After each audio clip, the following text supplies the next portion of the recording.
Hello বন্ধুরা, আবারও ম্যাথের শর্ট ট্রিক্স নিয়ে তোমাদের সামনে উপস্থিত হয়েছি।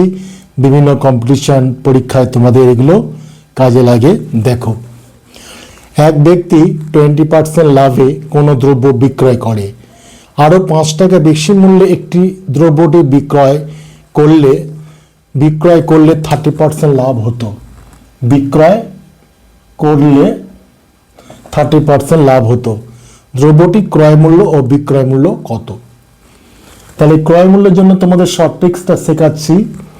দেখো, প্রথমে তোমরা কি করবে, 100 ওপরে রাখবে, ডিভাইডেড বাই, তাহলে কি করবে, এবার ডিভাইডেড বাই করার পরে 30% লাভ হতো।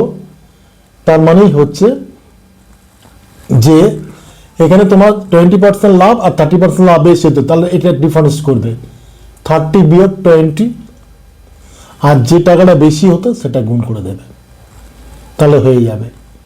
তাহলে 100/10 ইন্টু 5, তাহলে কত হচ্ছে 50 টাকা। তাহলে দ্রব্যটির ক্রয় মূল্য কত হচ্ছে 50 টাকা। তাহলে বিক্রয় মূল্য কি হবে?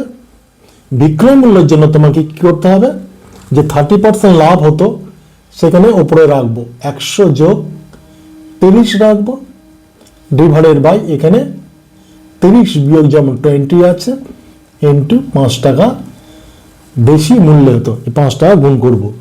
তাহলে কত হচ্ছে 130/10 ইন্টু 5 ডিভাইডেড বাই 2, এটা কেটে গেল 65। তাহলে কত হচ্ছে 65 টাকা।